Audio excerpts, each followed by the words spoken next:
¿Te has preguntado por qué no puedes obtener ese cuerpo que tanto deseas si cuidas tu alimentación y entrenas a diario? Posiblemente estés fallando en otros aspectos, como la hidratación, el descanso y el estrés. Y es que sí, todo esto es importante.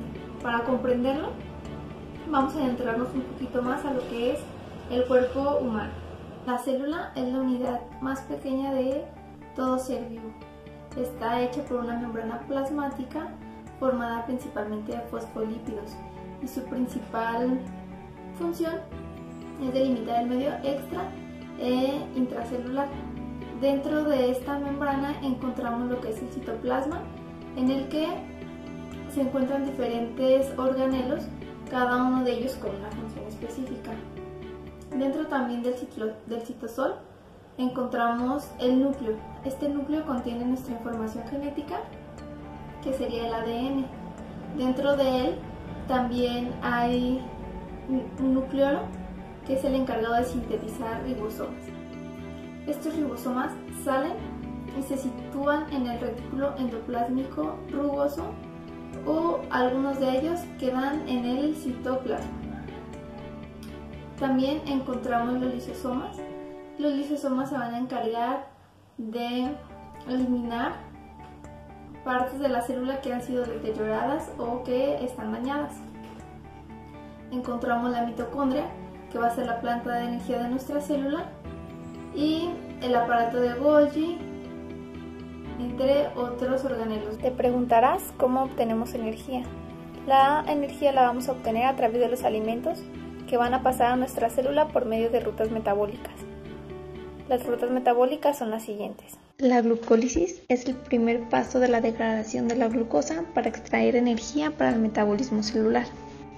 En la glucólisis hay dos etapas, una fase de inversión de energía y otra fase de recuperación. Primero partimos de una glucosa que queremos ingresar a la célula. Esta glucosa necesita de una enzima exoquinasa que por medio de magnesio va a donar un fosfato de un ATP al carbono número 6 de la glucosa, convirtiendo ATP en ADP y glucosa en glucosa 6-fosfato. Aquí llega una enzima llamada fosfoglucosa isomerasa, que va a convertir la glucosa 6-fosfato en fructosa 6-fosfato. Después, por medio de la enzima fosfofructoquinasa, se va a utilizar otra molécula de ATP mediante magnesio para donar otro fosfato, convirtiendo fructosa 6-fosfato en fructosa 1,6-bifosfato. Aquí llega una enzima llamada fructosa bifosfato aldosa, que va a convertir a la fructosa 1,6-bifosfato en una molécula de gliceraldehído 3-fosfato y una dihidroxiacetona fosfato, que por medio de una triosa fosfato isomerasa se va a convertir en otra molécula de gliceraldehído 3-fosfato. A partir de este paso, todos los pasos que se realicen van a ser por 2. En este paso, el gliceraldehído 3-fosfato se convierte en 1,3-difosfoglicerato, ya que la enzima gliceraldehído 3-fosfato deshidrogenasa añade un fosfato al carbono 1 del gliceraldehído 3-fosfato mediante la reducción de un grupo de nicotidamin-adenin-dinucleótido, que genera una molécula de nicotidamin-adenin-dinucleótido reducido y un ion de hidrógeno. Por último, el fosfoenol piruvato pasa a piruvato por medio de la enzima piruvatoquinasa. Aquí existe la donación de un fosfato a un ADP, transformándose en un ATP que tenemos de ganancia. Recordemos que del paso 6 en adelante, todas las reacciones se producirían por 2. Entonces, como producto final de la glucólisis, vamos a encontrar que tenemos de beneficio 2 moléculas de nicotidamin-adenin-dinucleótido, 2 moléculas de ATP y 2 moléculas de piruvato. Cuando tenemos mucha demanda de ATP y mucha presencia de oxígeno, el piruvato se va a ir al ciclo de Krebs. Cuando hay poca demanda de ATP y hay mucha presencia de oxígeno, va a pasar a lo que es la fermentación alcohólica. Y cuando hay mucha demanda de ATP y poca presencia de oxígeno, va a pasar a la fermentación láctica. En el primer paso del ciclo de Krebs, el acetilcoenzima A se une a una molécula de 4 carbonos llamada oxalacetato y libera el grupo coenzima A la vez que forma una molécula de 6 carbonos llamado citrato. En el segundo paso, el citrato se convierte en su isómero isocitrato. En el tercer paso, el isocitrato se oxida y libera una molécula de dióxido de carbono, con lo que queda una molécula de 5 carbonos, el alfa-cetoglutarato.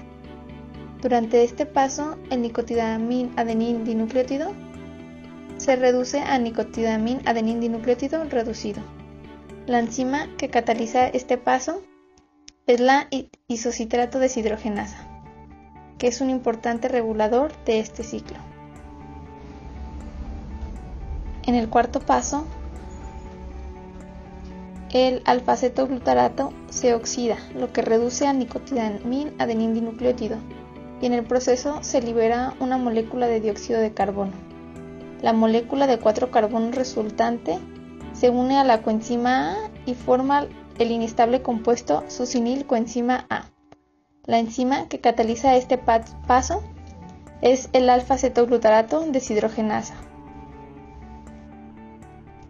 En el quinto paso, la coenzima A de la succinilcoenzima A se sustituye con un grupo fosfato que luego es transferido al adenosindifosfato para obtener ATP.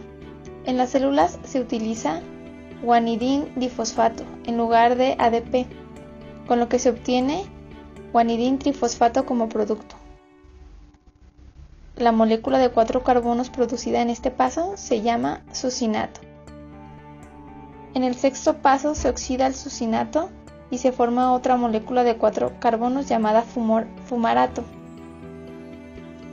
En esta reacción se transfieren 2 átomos de hidrógeno, junto con sus electrones, a flavin-adenín dinucleótido para formar flavin-adenín dinucleótido reducido. La enzima que realiza este paso se encuentra incrustada en la membrana interna de la mitocondria, por lo que el flavin-adenín dinucleótido reducido puede transferir sus electrones directamente a la cadena de transporte de electrones. En el séptimo paso se le añade agua a la molécula de 4 carbonos llamada fumarato, con lo que se convierte en otra molécula de 4 carbonos llamada malato. En el último paso del ciclo de Krebs se genera el oxalacetato, que es el compuesto inicial, mediante la oxidación del malato. En el proceso, otra molécula de nicotinamida-adenín dinucleótido es reducida. Cuando hablamos de recomposición corporal, tenemos que tener en cuenta que el sueño es fundamental para poder lograrlo. No importa las horas de sueño que hayas tenido, sino la calidad de este. Para esto hay que dormir en completa ausencia de luz. Nuestro cuerpo pasa por 4 diferentes etapas. La etapa Z0. Esta etapa ocurre cuando hay presencia de luz, nuestros niveles de serotonina son altos y nuestros niveles de melatonina son bajos. Es cuando estamos despiertos. Después pasamos a una etapa que se llama Z1. Aquí empieza a producirse melatonina y los niveles de serotonina empiezan a bajar. Después pasamos por la etapa Z2. En esta etapa los niveles de melatonina son más altos y empieza a bajar mucho más la producción de serotonina. Es cuando nos empieza a dar sueño o empezamos a dormitar. La etapa Z3 es una etapa de sueño profundo.